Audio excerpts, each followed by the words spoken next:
Juga begitu ya, kalau kasus harian kita juga sudah hampir menyamai rekor yang terjadi pada bulan Januari lalu. Lantas pertanyaannya, apakah ini sudah mulai kelihatan peak atau puncak dari lonjakan-lonjakan ini, atau this is just the beginning, Pak Diki? Just a beginning ya. Jadi ini awal, tapi kita pelan dan pasti menuju puncak dari gelombang pertama ya, kita yang lama sekali ya, udah 1 tahun. Dan ini artinya akumulasi dari perjalanan 1 tahun pandemi kita.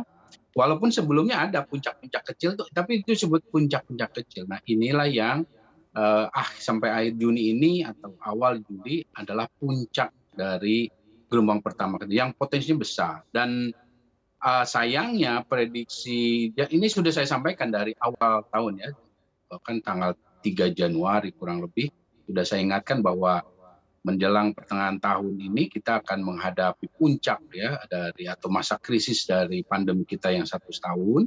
Nah, namun berita buruknya adalah ada potensi puncak berikut atau yang disebut dengan potensi puncak kembar ya. Jadi bisa berdekatan, dan kalau puncak pertama ini saat ini di-lead atau didominasi oleh varian Alpha yang ditemukan di Inggris.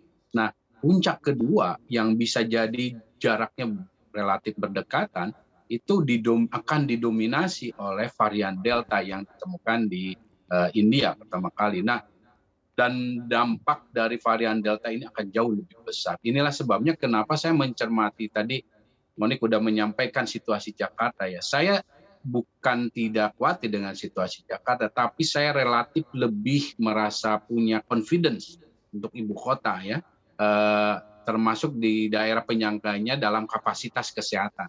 Termasuk karena Jakarta selama konsisten 1 tahun ini memperlihatkan performa testing tracing yang memadai sehingga dia bisa mendeteksi banyak kasus seperti ini.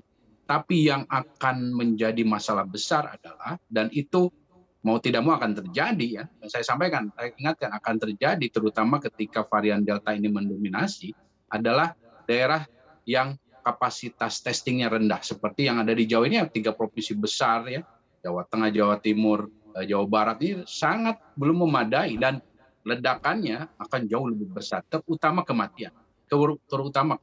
Dan ketika ini meningkat ke fasilitas kesehatan, sudah tidak akan bisa tertangani. Jadi ini yang berbahaya, daerah-daerah yang di sistem deteksinya stabil rendah ini, sehingga mereka nggak mengetahui masalah dan tidak bisa mendeteksi dengan cepat. Nah sayangnya evaluasi WHO sejauh ini masih menunjukkan hanya 3 provinsi yang memperlihatkan kapasitas testing yang memadai. Memadai ini pun jomplang antara Jakarta dengan Jogja dengan Sumatera Barat yang 3 ranking atas. Nah sisanya daerah-daerah apalagi penduduknya besar ternyata tidak memperlihatkan performa kapasitas testing yang sesuai dengan skala penduduk maupun eskalasi pandeminya. Nah ini yang bom waktu ya, bom waktu wabah. Nah, bagi Anda yang ingin mengikuti berita ekonomi dan juga bisnis, jangan lupa untuk install CNBC Indonesia di App Store dan juga di Play Store.